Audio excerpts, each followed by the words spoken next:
నమస్కారం వార్తలకు స్వాగతం. ముందుగా ముఖ్యాంశాలు. మంత్రి పొన్నం ప్రభాకర్ ప్రెస్ మీట్, పలు అంశాలపై వివరణ.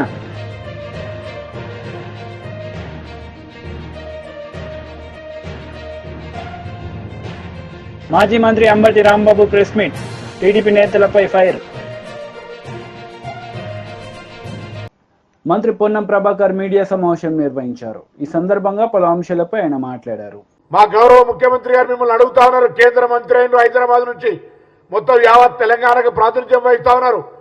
రండి, మా మంత్రివర్గంతో మనందరం కూర్చొని రాష్ట్ర అభివృద్ధికి సంబంధించి ఒక ప్రణాళిక చేసుకుందాం. గతంలో ఆ ప్రభుత్వానికి అటువంటి ఆలోచన లేదు కావచ్చు, మీకు కూడా అటువంటి ఆలోచన లేదు కావచ్చు అని చెప్పినాం. మీరు కేంద్ర మంత్రి అయిన తర్వాత హైదరాబాద్ ఇన్ఛార్జ్ మంత్రిగా మిమ్మల్ని గౌరవంగా కలవడానికి వచ్చిన హైదరాబాద్ సంబంధించిన అభివృద్ధిలో సహకారం అడిగినాం. కానీ ఇక జిహెచ్ఎంసీ ఎన్నికలు దగ్గరికి వస్తున్నాయని రాజకీయ ఆట కోసం హైదరాబాద్ను విమర్శిస్తే మన ముఖం మీద మనం ఉమ్మేసుకున్నట్టే. హైదరాబాద్ బ్రాండ్ ఇమేజ్ కాపాడడానికి, హైదరాబాద్ అభివృద్ధి చేయడానికి, హైదరాబాద్ ఈ జిహెచ్ఎంసీ 10 నుంచి ప్రాతినిధ్యం వహిస్తున్నటువంటి పార్లమెంటు సభ్యుడిగా, కేంద్ర మంత్రిగా, కేబినెట్ మంత్రిగా హైదరాబాద్ ప్రయోజనాలకు, హైదరాబాద్ ప్రజల సమస్యల కొరకు, హైదరాబాద్ అభివృద్ధి కొరకు ఏం చేసిరో చెప్పమని సందర్భంగా బహిరంగంగా నేను ప్రశ్నిస్తా ఉన్నాం. మేము ఇలా కాంగ్రెస్ పార్టీ పక్షాన అవేం లేకుండా గత 6 నెలల కింద నుంచి రాగానే మొత్తం హైదరాబాద్ నుంచి మొత్తం నిర్లక్ష్యం చేసినట్టుగా, అభివృద్ధి కుంటుపడ్డట్టుగా, అంతకుముందేమో కుందేళ్ళే కురుకుతుంటే మేము తాబిళ్ళేక నడుస్తున్నట్టుగా మాటలు మాట్లాడుతూ ఉన్నాడు. అసలు మీకేమైనా కనీసం సోయి హైదరాబాద్ సహకారం అందించాలని చెప్పిన ఒక మాట. హైదరాబాద్ ఒక చారిత్రాత్మకమైనటువంటి historical city, like compare to Istanbul. ఇక్కడ మీరు చేయదలుచుకుంటే చార్మినార్ కావచ్చు, గోల్కొండ కావచ్చు, లేకపోతే అనేకమైనటువంటి పురాతనమైన ఆర్కియాలజీ, హెరిటేజ్కి సంబంధించిన ఉన్నాయి. ఆ సంబంధిత శాఖ మంత్రిగా ఉండి కూడా ₹1 తీసుకొని రాకపోతే మీరు ప్రత్యేకించి విభజన హామీలకు సంబంధించి లేకుండా హైదరాబాద్ నగర అభివృద్ధికి సంబంధించి కేంద్ర పట్టణాభివృద్ధి శాఖ తరఫున ₹1 అయినా ప్రత్యేక నిధి తీసుకొచ్చినారా? ఈ ప్రాంతం నుంచి పార్లమెంట్ సభ్యుడిగా ప్రాతినిధ్యం వహిస్తూ మీకు ఆ బాధ్యత లేదా? ఈరోజు మేము అధికారంలోకి వచ్చిన తర్వాత హైదరాబాద్లో ఉన్నటువంటి 141 ప్రాంతాల్లో వర్షం వచ్చినప్పుడు నీటి నిల్వలతోటి ఇబ్బంది అవుతా ఉందని, ఆ నీటి నిల్వల్ని ఏ విధంగా ఉపయోగించుకోవాలి ఈ రాతి కట్టడాల మధ్యలో అని ఎక్కడెక్కడైతే 141 జాగాలలో నీళ్లు నిలుస్తాయో అక్కడనే వాటర్కు గ్రౌండ్ లోపలికి అక్కడ ప్రభుత్వ స్థలాన్ని వినియోగించుకొని అండర్ గ్రౌండ్లోకి వాటర్ పోయే విధంగా, నీటి నిల్వలు నిలవకుండా ఉండే విధంగా పైసలు ఖర్చు చేసి ప్రణాళిక చేస్తూ ఉన్నాం. మెట్రో వాటర్ వర్క్స్ ఇంత పెద్ద సమస్య వచ్చినా మెట్రో వాటర్ వర్క్స్ కూడా మీరు ₹1 ఇవ్వలే. ఇంత పెద్ద హైదరాబాద్లో శానిటేషన్, సిల్ట్, ఇతరత్ర కార్యక్రమాలు ఉంటాయి, డ్రైనేజ్ ఇంప్రూవ్మెంట్ ఉంటుంది, ఎక్స్పాన్షన్ అయింది సిటీ, అనేకమైనటువంటి గృహ అవసరాలు పెరిగినాయి. అయినా మీరు సంబంధించినటువంటి అంశం ఇయ్యలే. ఇలా మాట్లాడుతూ ఉన్నారు. దీన్ని తీవ్రంగా ఖండిస్తూ ఉన్నాం. హైదరాబాద్ ఇమేజ్కు భంగం కలిగే విధంగా కిషన్ రెడ్డి గారి వ్యాఖ్యలు వెంటనే ఉపసంహరించుకోవాలని కోరుతా ఉన్నాం. హైదరాబాద్ అభివృద్ధికి మీకు చేతనైతే సహాయం చేయండి. కేంద్ర మంత్రిగా మీ బాధ్యత నిర్వహించండి. హైదరాబాద్ కేంద్రం నుంచి పార్లమెంట్ సభ్యుడిగా ఈ ప్రాంత అభివృద్ధికి సహకరించండి. రాష్ట్ర ప్రభుత్వం నుంచి గౌరవ ముఖ్యమంత్రి గారు కావచ్చు, ఇక్కడ ఉన్నటువంటి రాజకీయాలకు అతీతంగా ఇన్ఛార్జ్ మంత్రిగా మీ దగ్గరకు వచ్చి ఇక్కడ సమస్యలు చెప్పడానికి సిద్ధంగా ఉన్నామనేటువంటి మాట చెప్తా ఉన్నాం. మీరేం చేయరు. ఎన్నికల రాజకీయం కొరకు వాతావరణాన్ని కలుషితం చేయడానికి, లబ్ధి పొందడానికి రాజకీయంగా తప్ప. ఇవాళ ఇక్కడ పెద్ద గాంధీ హాస్పిటల్ ఉంది, రండి. హాస్పిటల్ మళ్ళీ సరైన విధంగా ఇంకా ప్రజలకు సేవ చేసే విధంగా ఉస్మానియా హాస్పిటల్ ఉంది, నిమ్స్ హాస్పిటల్ ఉంది. రండి, ప్రభుత్వ పరంగా వైద్యాన్ని హైదరాబాద్ ప్రజలకు దగ్గరగా తీసుకుపోయేటువంటి ప్రయత్నం చేద్దాం. ఒక ప్రత్యేక ప్యాకేజీ ఇదండి. హైదరాబాద్ ఆహ్లాదకరంగా ఉండాలి. పార్కుల అభివృద్ధికి సంబంధించి, ఎంటర్టైన్మెంట్కి సంబంధించి రండి, ఒక ప్రత్యేక ప్యాకేజీని తీసుకురండి. హైదరాబాద్ ఐటీ రంగంలో అభివృద్ధి చెందుతూ ఉంది. పెరుగుతున్నటువంటి అవసరాలు రవాణా సౌకర్యానికి అనుగుణంగా ఇన్ఫ్రాస్ట్రక్చర్ క్రియేట్ చేసుకోవడానికి ప్రత్యేక నిధులు ఇవ్వండి. హైదరాబాద్ మీద శ్రద్ధ ఉంటే అవేం చేయకుండా ఊరికేనే మాట్లాడితే ఎవరు చూస్తూ ఊరుకోరు. నేను అడుగుతాను మళ్ళొక్కసారి, కేంద్రము 10 సంవత్సరాలుగా కాంగ్రెస్ పార్టీ ప్రశ్నిస్తూ ఉంది. ఇలా భారతీయ జనతా పార్టీ ప్రతినిధిగా మీరు ఇక్కడ ఉన్నటువంటి పరిస్థితుల్లో 10 సంవత్సరాలుగా తెలంగాణకు, అందులో హైదరాబాద్కు మీరు ఏం తెచ్చిరో చెప్పండి. కాంగ్రెస్ పార్టీ ప్రశ్నిస్తూ ఉంది కిషన్ రెడ్డి గారిని. హైదరాబాద్ అభివృద్ధికి స్థానిక పార్లమెంటు సభ్యుడిగా, మంత్రిగా హైదరాబాద్ను అభివృద్ధి చేయడానికి అవకాశం వచ్చినటువంటి శాఖను గత 5 సంవత్సరాలు నిర్వహించినటువంటి మీరు ఏం చేసినారో చెప్పండి. ఉపాధి అవకాశాలను మెరుగుపరిచే స్కిల్ డెవలప్మెంట్కి ఏమైనా స్కీమ్ తెచ్చిండ్రా? ఇన్ఫ్రాస్ట్రక్చర్ క్రియేట్కి ఏమైనా స్కీమ్ తెచ్చిండ్రా? ఉమెన్ ఎంపవర్మెంట్కి ఏమైనా స్కీమ్ తెచ్చిండ్రా? మైనార్టీ ఎస్సీ బీసీ వెల్ఫేర్కి ఏమైనా తెచ్చిండ్రా? ₹1 తేని మీకు హైదరాబాద్కు నిర్లక్ష్యానికి గురైందనేటువంటి హక్కు ఉందా అని అడుగుతా ఉన్నాం. స్మార్ట్ సిటీలో లేదు, అమృత్ పథకంలో లేదు, స్పెషల్ ప్యాకేజీలో లేదు, ప్రాజెక్టు వైజ్ లాభం చేసేది లేదు. హైదరాబాద్ ప్రజలకు చట్టరీత్యా వచ్చే 15th ఫైనాన్స్ తప్ప ₹1 కూడా హైదరాబాద్ సహకారం చేయని కేంద్ర ప్రభుత్వం, ఆ కేంద్ర ప్రభుత్వంలో మంత్రి హైదరాబాద్ బ్రాండ్ ఇమేజ్ దెబ్బతీసే విధంగా మాట్లాడితే చూస్తూ ఊరుకోం. బరాబర్ 6 నెలలైంది మా గవర్నమెంట్ వచ్చి. 6 నెలల హైదరాబాద్లో అనేక సందర్భాల్లో జిహెచ్ఎంసీ లేదా హైదరాబాద్ కలెక్టరేట్ సమీక్షలు చేసి అనేకమైనటువంటి అంశాలకు సంబంధించి పారదర్శకంగా ప్రజల ఆకాంక్షలకు అనుగుణంగా ప్రజాపాలనతో మా ప్రభుత్వం ముందుకు పోతా ఉంది. చేతనైతే కేంద్ర ప్రభుత్వం సహకారం చేయి, లేదా మౌనంగా ప్రేక్షకుల్లాగా ఏ విధంగానైతే గతంలో ఉన్నావో అదేవిధంగా ఉండు తప్ప ప్రభుత్వాన్ని విమర్శించే ప్రయత్నం చేయమని చెప్పి కోరుతాను.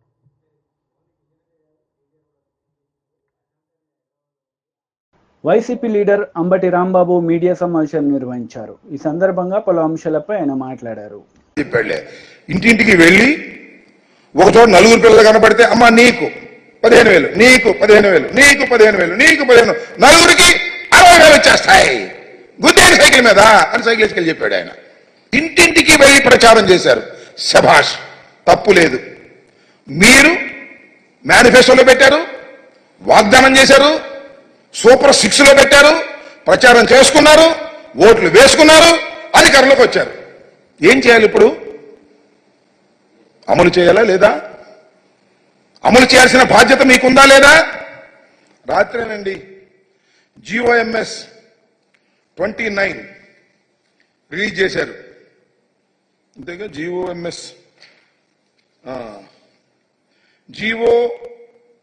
నెంబర్ 29 రిలీజ్ చేశారు. దానిలో ఏమి రాశారో, ఏమి జీవోలు ఇచ్చారో రాష్ట్ర ప్రజానీకం తెలుసుకోవాలని ఈ సందర్భంగా మనవి చేస్తున్నా. దానికోసమే ప్రత్యేకంగా చెప్పడం కోసం ఈ ప్రెస్ మీట్ పెట్టామని కూడా మనవి చేస్తున్నాం వైఎస్ఆర్ కాంగ్రెస్ పార్టీ తరఫున. ఆ జీవోలో ఉన్నటువంటి అంశాలు ఒక్కసారి హైలైట్ చేద్దాం. చూడు, ఆ పైన ఉన్నాయి చూడండి. As a part of government assured flagship programme, the government under Talliki Vandanam scheme is providing financial assistance of 15,000 rupees per annum, Shabash, to each mother or recognized guardian who is below poverty. Sorry, adi below. Each mother, not each student. Prati talliki 15,000 రూపాయలు ఇస్తారు.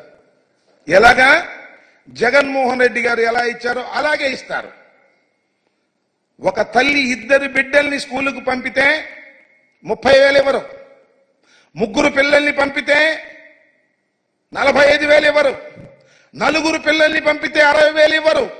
ఎంతమంది పిల్లల్ని పంపినా 15,000 రూపాయలే ఇస్తారు. ఏంటిది? What is this? ఇది super 6 కాదే?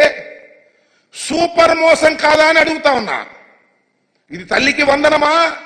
కాదే. తల్లికి మోసం కాదా అని అడుగుతా ఉన్నా నారా చంద్రబాబు నాయుడు గారు. అదేవిధంగా కూటమి నాయకులు ఆలోచన చేయమని మనవి చేస్తున్నా.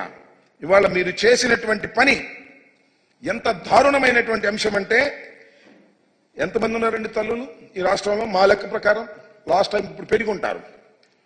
42,61,965 మంది తల్లులు 2023లో ఆ తల్లుల ఖాతాల్లో జగన్మోహన్ రెడ్డి గారు వేశారు.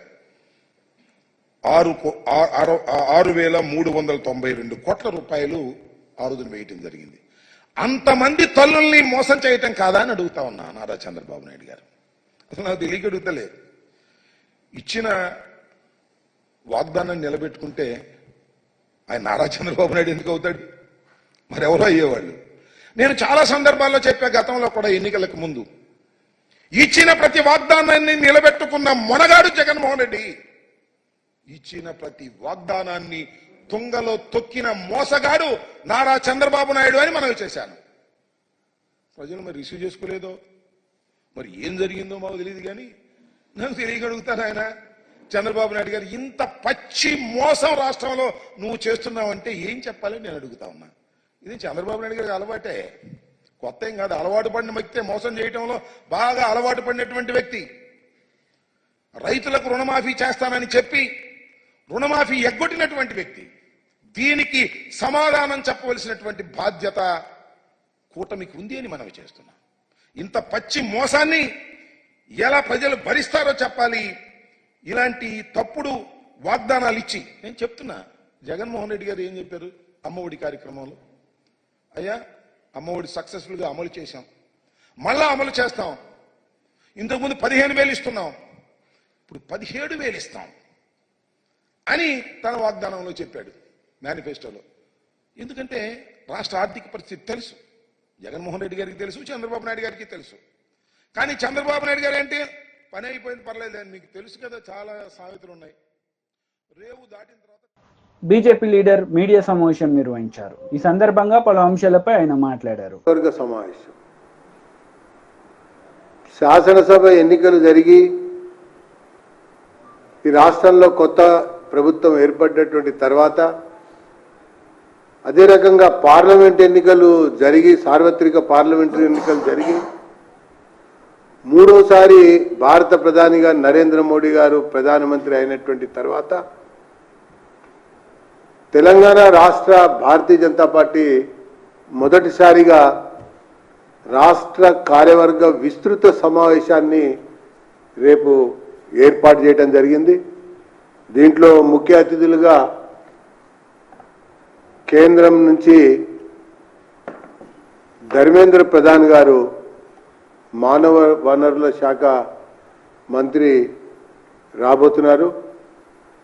ఇది మన రాష్ట్ర అధ్యక్షులు, కేంద్ర మంత్రి అయినటువంటి కిషన్ రెడ్డి గారి అధ్యక్షతన జరిగేటువంటి ఒక సమావేశంలో మరో కేంద్ర మంత్రి అయినటువంటి బండి సంజయ్ గారితో పాటు జాతీయ బీజేపీ ప్రధాన కార్యదర్శులైన బన్సల్ గారు, తరుణ్ చుగ్ గారు తో పాటు మన రాష్ట్రానికి సంబంధించినటువంటి జిల్లా అధ్యక్షులు, అదే రకంగా గౌరవ పార్లమెంట్ సభ్యులు, గౌరవ శాసనసభ్యులు, గత శాసనసభ ఎన్నికల్లో పోటీ చేసినటువంటి అభ్యర్థులు, పార్లమెంటుకు పోటీ చేసినటువంటి అభ్యర్థులు, ఇంకా వివిధ స్థాయిలలో ఉన్నటువంటి మోర్చాల యొక్క నాయకులు, బీజేపీ యొక్క సీనియర్ నేతలు పాల్గొనేటువంటి ఒక ప్రత్యేకమైనటువంటి సమావేశం ఇది. ఈ సమావేశం రాజకీయ తీర్మానంతో పాటు ఈ యొక్క రాష్ట్రంలో అతి తక్కువ సమయంలో మరి ప్రజా వ్యతిరేక కార్యకలాపాల్లో పూర్తిగా కూడా కూరుకుపోతున్నటువంటి రేవంత్ రెడ్డి గారి ప్రజా వ్యతిరేక విధానాలపైన కార్యాచరణ ఉంటుంది. దాంతోపాటు ఇచ్చిన హామీల యొక్క అమల్లో జరుగుతున్నటువంటి యొక్క జాప్యం, వైఫల్యం పైన చర్చ ఉంటుంది. కార్యాచరణ కొరకు సంస్థాగతంగా విస్తరించడంతో పాటు పార్టీని మరింత బలోపేతం చేయడం కొరకు రాబోయేటువంటి స్థానిక సంస్థల యొక్క ఎన్నికలకి సమాయత్తం కావటం కొరకు బీఆర్ఎస్ లీడర్ మీడియా సమావేశం నిర్వహించారు. ఈ సందర్భంగా పలు అంశాలపై ఆయన మాట్లాడారు. ఉన్నారు ఆమె ముత్తుకుంటే కేసు పెడతారు. కేసులో కూడా ఆ సదరు వ్యక్తికి యాంటిసిపేటర్ బెయిల్ రావడానికి కోసం ఎఫ్ఐఆర్లో అవకతవకలు. ఎఫ్ఐఆర్ 25వ తారీఖు నాడు ఎఫ్ఐఆర్ చేస్తారు. 25/5 నెల ఎఫ్ఐఆర్ చేస్తే మీద మాత్రం డేటు 23/5 వేస్తారు. సదరు వ్యక్తి క్లరికల్ మిస్టేక్ మీద కోర్టుకు వెళ్తాడు. ఇవాళ ఇదే దుద్దిల్లా మంత్రి ఎమ్మెల్యే ఈయన సారు ఎంత స్మార్ట్గా ఉంటాడంటే, ఈయన అధికారంలో లేనప్పుడు, అధికారంలో ఉన్నప్పుడు ఈయన లీలలు మామూలుగా ఉండే. హైదరాబాద్లో ఈయన మాత్రం చాలా మంచివాడు, ఎర్రగా ఉన్నాడు, సౌమ్యుడు, గొప్పవాడు అని కీర్తించే వాళ్ళు చాలామంది ఉంటారు. కానీ వీళ్ళ అరాచకాలు ఇక్కడ చాలామంది చూపించారు. టీవీలు కూడా చూపించాయి, కొన్ని పేపర్లు కూడా రాయాయి. మాలాంటి వాళ్ళం, అట్టడుగునున్నటువంటి వాళ్ళం పైకి వస్తే మధుర ఎమ్మెల్యే లాంటి వాళ్ళు, బడుగు బలహీన వర్గాల నుంచి వచ్చిన వాళ్ళు ఈయనకు వంటగాగిరు. ఆ రోజులలో ఈయన సామాజికము వర్గము, ఆయన సామాజిక వర్గం ఏందో ఈ సమాజానికి తెలుసు. ఏ సామాజిక వర్గం అయితే ఈ ఎస్సీ ఎస్టీ బీసీ మైనార్టీలను అనగదొక్కిందో ఆ సామాజిక వర్గానికే మధుర ఎమ్మెల్యే గారు ఆయన అంటూ ఉరికొచ్చేది మంత్రిలో. ఇది చూడండి, అధికారంలో లేనప్పుడు ఒక కేసు అవుతుంది. ఆ కేసు కూడా మంత్రి ముత్తారం మండలం పెద్దపల్లి జిల్లా, ఆ గ్రామానికి సంబంధించిన సర్పంచు మహాముత్తారం మండలం మీనాజిపేట దగ్గర ఉన్నటువంటి అక్కడికి భూపాలపల్లి జిల్లాకి వెళ్తే అక్కడ ఘర్షణ అవుతుంది. ఆ ఘర్షణ అయితే గొడవ అయితే అక్కడ ఆల్రెడీ కేసు పెడతాడు. ఆ కేసులో కూడా నేను క్యాండిడేట్ను, నేను ప్రచారంలో ఉంటా, నా మీద కూడా ఎఫ్ఐఆర్ చేపిస్తాడు. ఇదే ఎమ్మెల్యే నా మీద కూడా ఆ రోజు ఎఫ్ఐఆర్ చేపిస్తాడు. నా పేరు కూడా ఇంక్లూడ్ చేపిస్తారు, నా పేరు, మా అల్లుని పేరు. అలా చూడండి ఎట్లా మాట్లాడిండో ఆయన. ఒక నిమిషం మీరు వినాలి దయచేసి, ఎందుకంటే ఈయన చాలా ప్రమాదకరమైనటువంటి వ్యక్తి. ఈయన ఐస్ గడ్డతోటి చంపేస్తాడు. ఎక్కడ కూడా ఈయన ఆయుధం పట్టడు సుమా చేతిలో. ఈయన వైసీపీ లీడర్ మీడియా సమావేశం నిర్వహించారు. ఈ సందర్భంగా పలు అంశాలపై ఆయన మాట్లాడారు. మీకు ఏదన్నా ఆధారం పబ్లిక్ గా బాబు గారు, లేకపోతే ఇక్కడ ఎంపీలుగా నేను, లేకపోతే అనకాపల్లి ఎంపీ రమేష్ గారు, లేకపోతే ఇక్కడ ఎమ్మెల్యేలు పల్లా శ్రీనివాస్ గారు, పంచకల్ రమేష్ గారు ఏదైనా వచ్చి ఎప్పుడన్నా ఎక్కడ అన్నారా? ఏ ఆధారం లేకుండా ఇంగ్లీష్ మీడియా అట్లా రావడం అనేది చాలా ఇర్రెస్పాన్సిబుల్ గా భావిస్తున్నాను. ఎందుకంటే ఇది చాలా మంది జీవితాలకి ముడిపడిన సమస్య. అంత ఈజీగా లైట్ గా వాళ్ళు రాయడం అనేది కరెక్ట్ కాదు. సో దాని మీద చర్యలు కూడా మేము తీసుకుంటాం. ఎందుకంటే మిస్ఇన్ఫర్మేషన్ స్ప్రెడ్ చేయడం, అది కూడా మనందరికి కోరేది ఏంటి? స్టీల్ ప్లాంట్ కాపాడుకోవాలి, ఇక్కడున్న కార్మికులకి, నిర్వాసితులకి అందరికీ జస్టిస్ జరగాలని మేము అనుకుంటుంటే దీన్ని ఎట్లా డీవియేట్ చేయాలి, ఎట్లా పొలిటికల్ గా పాయింట్స్ కొట్టాలి. వాళ్ళు పవర్ లో ఉన్నప్పుడు 5 ఏళ్ళు చేయలేకపోయారు, ప్రతిపక్షంలో ఉన్నప్పుడన్నా మా పని మమ్మల్ని చేయనివ్వచ్చు కదా. ఇవాళ బాగా రివ్యూ చేసామండి. వాళ్ళని కోరింది కూడా ఏంటంటే లాభాల లోపలికి స్టీల్ ప్లాంట్ ని ఎట్లా తీసుకుని రావాలి, ఆ విధంగా మనం ఎట్లాంటి సహాయం రేపు కేంద్ర మంత్రిని మనం అడగాలి. ఏదైతే సపోర్ట్ వాళ్ళు చేయగలిగితే మనకి వేరే వేరే సోర్సెస్, ఇందాక పల్లా గారు కూడా చెప్పారు, ఆ సోర్సెస్ నుంచి ఫండ్స్ అన్ని మనం తీసుకొచ్చి ప్రొడక్షన్ కెపాసిటీ పెంచుకోగలగాలి. ఇప్పుడు ఇంచుమించు హాఫ్ ప్రొడక్షన్ కెపాసిటీలోనే ఉన్నాము. ఫుల్ కెపాసిటీకి వెళ్తేనే మనకి మంచి లాభాలు వస్తాయి, మనం ఈ అప్పు కూడా తీర్చుకోగలుగుతాము. అండ్ ఆ ప్రైవేటైజేషన్ డిస్కషనే ఆగిపోతుంది. అప్పుడు ఇక్కడ అన్ని సమస్యలు, జీతాల సమస్యలు అవనివ్వండి, లేకపోతే నిర్వాసితుల సమస్యలు అన్ని మనం పరిష్కరించగలుగుతాం. కానీ దీనికి చాలా కమిట్మెంట్ కేంద్ర ప్రభుత్వం నుంచి కావాలి. కాబట్టి రేపు మీటింగ్ లో చాలా స్పష్టంగా కేంద్ర మంత్రికి కూడా ప్రెజెంట్ చేయాలని వాళ్ళ టీంతో కూడా మాట్లాడడం జరిగింది. మనం రేపు ఈ సహాయం కేంద్ర ప్రభుత్వం ఇచ్చిన తర్వాత ఎట్లాంటి లాభాలు రాబోతున్నాయి, అప్పట్లా ఇవ్వబోతున్నాం అనే నమ్మకం మనం సృష్టించగలిగితే ఇంకా మనకి తొందరగా సహాయం వస్తుందని నేనైతే నమ్ముతున్నాను. టీం కూడా మీ అందరికీ చెప్తున్నాను, చాలా మంది అపోహలు కూడా సృష్టిస్తున్నారు, ఇక్కడ పనిచేయరని, లేకపోతే ఇక్కడ టెక్నికల్ నాలెడ్జ్ లేదని. అది మాత్రం మీటింగ్ లో నాకు అర్థమైంది ఏంటంటే అక్కడ ఉన్న కొందరు హెచ్ఓడీస్ కూడా చాలా కమిటెడ్ గా ఉన్నారు. అండ్ ఈ ప్లాంట్ లో వర్కర్స్ కూడా చాలా బాగా పనిచేస్తున్నారని ఒక బయట నుంచి వచ్చిన ఆఫీసర్ కూడా చెప్పారంటే నాకు చాలా సంతోషంగా ఉంది. మనం దీన్ని ఇంకా వార్తలు ముగించే ముందు ముఖ్యాంశాలు మరోసారి. మంత్రి పొన్నం ప్రభాకర్ ప్రెస్ మీట్, పలు అంశాలపై వివరణ.